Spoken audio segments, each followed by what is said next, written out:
Hello there and welcome once again to a Guild Wars 2 Online PvP match commentary. For this game we're going to be following Khylo. We're on the Battle of Khylo. He's playing his Guardian and you can check out the build in the description below. I'm sorry if my voice sounds a little bit weird. I'm still recovering from my cold at the moment that I've had in the last few days. So it might still be a little bit croaky. Hopefully it's not too bad on the audio. So Khylo's currently on the keep in the middle central point of the map, and it seems we've got a Necromancer coming towards him. This Necromancer seems to be using an axe, which is a very quick based weapon for the Necromancer. It's very offensive rather than condition based so much. It's more about dealing high damage and applying vulnerability and things like that. It can also stack quite a bit of bleeding though. Khylo there using his signet to immobilise the Necromancer.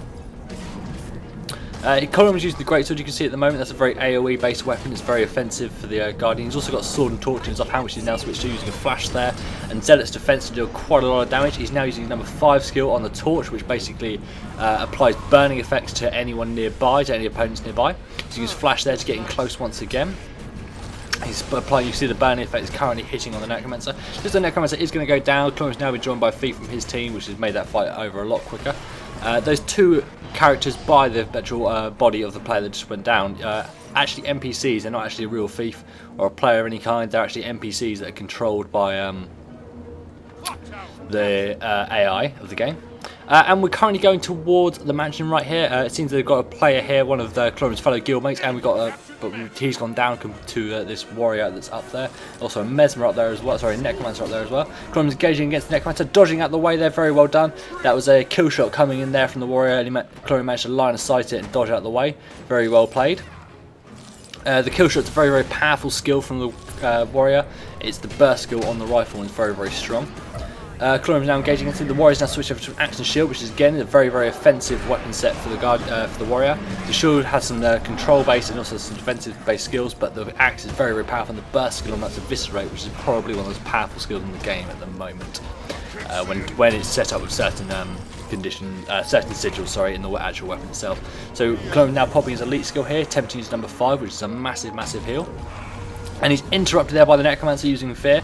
Very well played move, very interesting move there from the Necromancer. Didn't actually know that Fear affected you because Khylo does have stability on at the moment, but apparently Fear does still affect you through stability in this game. Khylo has been knocked down there, switched over to his sword and torch at the moment. You can see him using his number 3 skill there, which is a Zealot's defense, which is very powerful sword skill. He's using his greatsword there to pull the players towards him. That's a Mesmer that's going down there, and he's chasing down this Necromancer now. Necromancer's on pretty low HP. And there he goes. The Necromancer is a very tanky class. They're able to take a hell of a lot of damage, but he is going down, and there he is getting finished off now. So score-wise, we're quite early on in this game at the moment, but there's quite a difference in the score. The points captured at the moment, we've got blue team with 1 point captured, but the red are now capturing the mansion. Seems the windmill is up for currently contested, so I'm not sure quite who's over there. It looks like Khylo's going to attempt to defend this point for a little while. He's going to basically try and attempt to secure this, I would imagine, unless he gets overwhelmed. It seems got a player here from the blue team and a second player from the blue team coming towards him. That's that Necromancer and that Mesmer again. I think he's going to have to pull out this fight. Yeah, he's going to run away using his retreat utility skill there to get a speed boost, some swiftness, and he's going to have to leave that mansion to be taken over. This build isn't a fully defensive build. You can expect the Guardian out to be very tanky, but with the weapons Khylo chosen for this, the weapon sets are fairly offensive in themselves. He is still using a fairly high HP build, but the weapon sets are not really designed for tanking for a long amount of time. So we've got about a 90-point difference in the score right now. 1 point captured for each team. It seems the blue team, however, is attempting to capture the windmill, but it seems to not be contested anymore. Quite interesting what's going on over there. Khylo is playing with mainly his guild, so you can tell that because the colours of the names of his allies on his team. This is a team mainly with his guild members. We've got a warrior coming in here now from the blue team. Hawk Stonetooth, a very lore-friendly name there. He's using his number 4 skill there on his shield, which basically meant Khylo dealt no damage to him. Now switching over to engaging this Necromancer with the allied assistance from his thief from his guild. You've got a ranger now coming in as well on Khylo's team, so we've got a 3v2 currently. Khylo's being quite well crowd controlled there by that warrior, but the warrior's now run out of crowd control skills and Khylo is able to get back in the fight, bringing down that Necromancer. Hawk Stonetooth now is seen to be taking quite a bit of damage, being knocked down there and chained by Khylo's utility skills. Khylo is able to deal quite a bit of damage, flashing there with the sword, switching over. dealing a fair amount of damage, trying to attempt to use some burning damage there, but he actually used his Zealot's defense instead. and the warrior goes down. We seem to have a lot of blue players going down all around here, so it's extending the lead of the red team pretty well. Very, very well played, bit of a very well played battle there from the red team. Now we're joined by that thief once again, and that ranger's come in using a great sword. Very, very powerful weapon there from the ranger.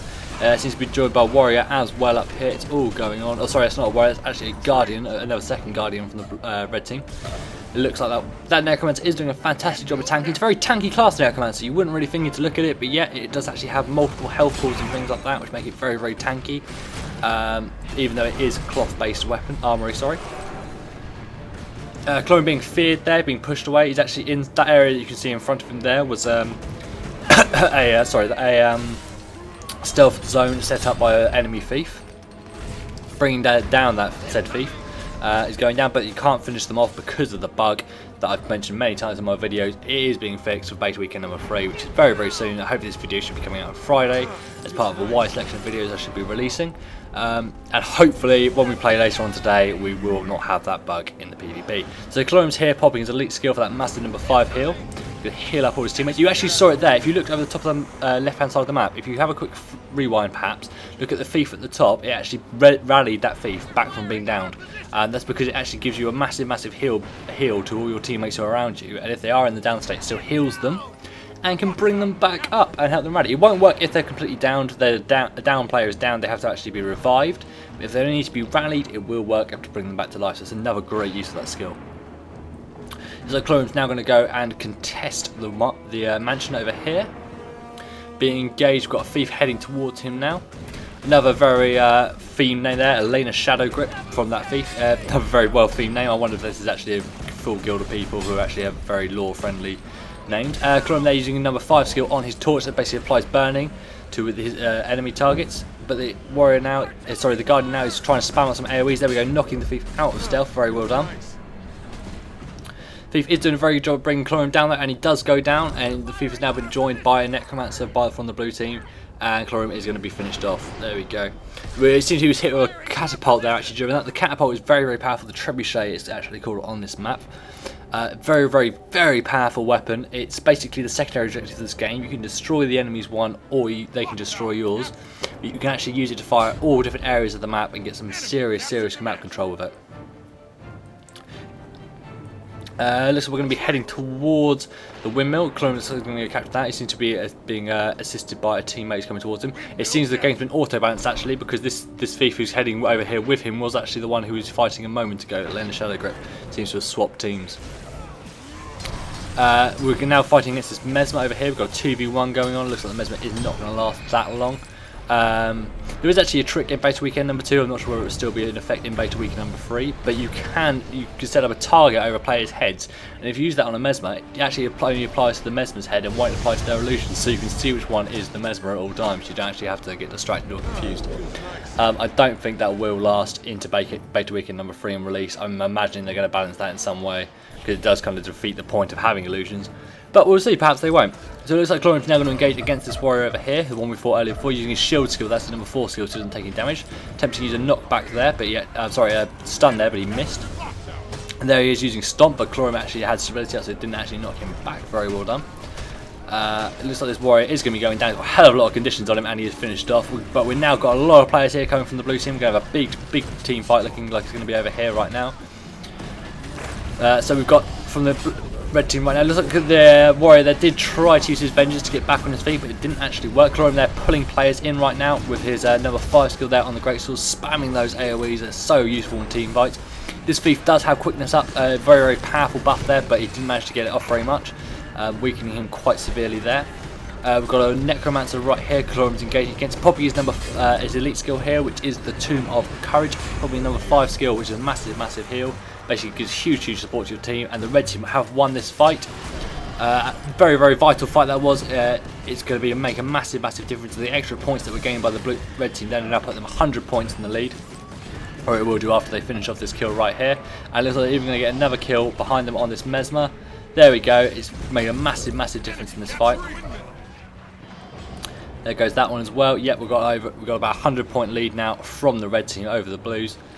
The Blues do have 2 points captured though, so they're definitely not out of this game yet, but many of their players being down means the red team can now get around, neutralise and capture these points, as you can see Chlorium doing right now.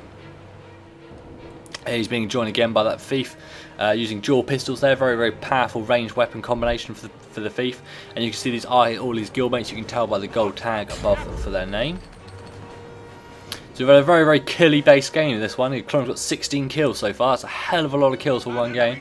You see there's been a hell of a lot of team fights in this. You don't actually have to get all the damage on someone to claim a kill. Kills are kind of strange by the work. You basically get an assist on someone and you will get a kill. You just need to deal enough damage for it to count.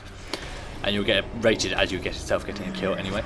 Since Chlorium is being engaged now by 2 players, we've got a Necromancer here and we have that Thief coming in as well. And a 3rd player coming in as well now, so we're going to see Chlorium try to engage against these 3 players. Not going to be an easy fight at all, looks like he's going to have to run away. His elite skill is on cooldown for another 85 seconds, so that's going to be no use to him. He's already used his heal. He does seem to be waiting, but it does look like the players are just going to stay out there and catch the point. Using his flash there to jump right back up into the fight, but there's 4 players up there. That was a very nice try, but didn't really work too well. If he'd had a shield there, that would have been fantastic as his offhand, because he could use the number 5 skill, and that would make a massive bubble to knock everybody back. And out of the actual circle, which would have worked really, really well, but unfortunately it didn't. But it doesn't matter, the red team win anyway. Very, very good game there from both teams. A hell of a lot of kills, a hell of a lot of action. I hope you enjoyed it. If you are recording videos from this beta weekend that's coming up or after release, I want to do some more commentaries for different classes, different professions, even more Guardians, whatever it is. I really want to do some more videos. Get in contact with me, email me, comment on this video, or however you want to get in contact with me at all, just let me know. Also, you can follow us on Twitter, and you can check out our website, guildwars2online.com. You can check us out there. Twitter's in the description below as well. I hope you enjoyed this video. Thanks.